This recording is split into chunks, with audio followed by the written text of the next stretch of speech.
वो संघ की विचारधारा या भाजपा की विचारधारा के लिए विदेशी थे, बाहरी थे।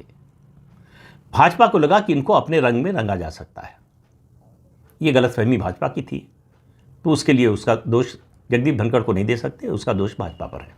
ये उनकी गलतफहमी का नतीजा ये हुआ कि उस संघ के नेताओं से, जब आपको मालूम है कि 2024 के लोकसभा चुनाव से पहले और उसके कुछ समय बाद तक भाजपा के शीर्ष नेतृत्व और संघ के शीर्ष नेतृत्व के बीच में एक संवादहीनता या कहें संवाद की कमी आ गई थी।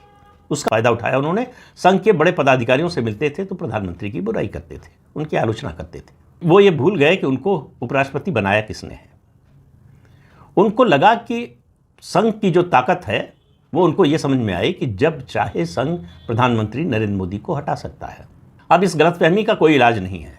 अगर उनको समझ होती तो वो याद करते अटल बिहारी वाजपेयी का समय, जब सरसंघ चालक के.एस. सुदर्शन, विश्व हिंदू परिषद के प्रमुख अशोक सिंघल, जिनका कद उस समय बहुत बड़ा था, विराट हो गया, भारतीय मजदूर संघ के अध्यक्ष, कहना उनके कद को छोटा करना होगा, मनीषी दत्तोपंत ठेंगड़ी, तीनों ने ज्वाइंट प्रेस कॉन्फ्रेंस की और अटल जी और उनकी सरकार के खिलाफ बयान दिया। कहा यह सरकार राष्ट्रहित के विरोध में काम कर रही है। ट्रिगर बना था, वो था इंश्योरेंस सेक्टर में एफडीआई को इजाज़त देने का, लेकिन सरकार पर कोई असर नहीं पड़ा। अटल जी पर दबाव डाला गया कि वो अपने प्रमुख सचिव को हटा दें पद से। ब्रजेश मिश्रा थे, अटल जी ने नहीं हटाया। संघ की पूरी ताकत लगी। अगर जगदीप धनखड़ को समझ होती तो वो याद करते कि संघ चाहकर भी नितिन गडकरी को दूसरा कार्यकाल नहीं दिला पाया। संघ चाहकर भी नितिन गडकरी को प्रधानमंत्री का उम्मीदवार नहीं बना पाया और प्रधानमंत्री नहीं बनवा पाया। तो संघ की शक्ति बहुत ज़्यादा है। संघ के बिना भाजपा के लिए चलना कठिन है, ये सब सही बात है। और संघ भारतीय जनता पार्टी का मातृ संगठन है, लेकिन उसके प्रमुख की, उसके पदाधिकारियों की एक सीमा है।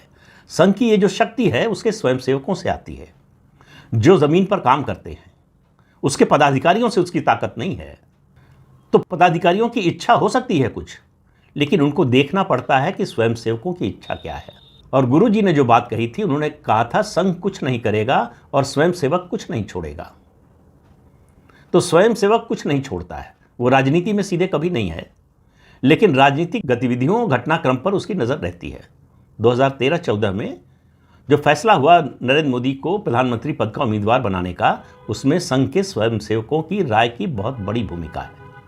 संघ के स्वयंसेवक विद्रोह तो नहीं करते, ये तो कहना ठीक नहीं होगा, लेकिन शायद वो घर बैठ जाते अगर नरेंद्र मोदी को प्रधानमंत्री पद का उम्मीदवार न बनाया जाता।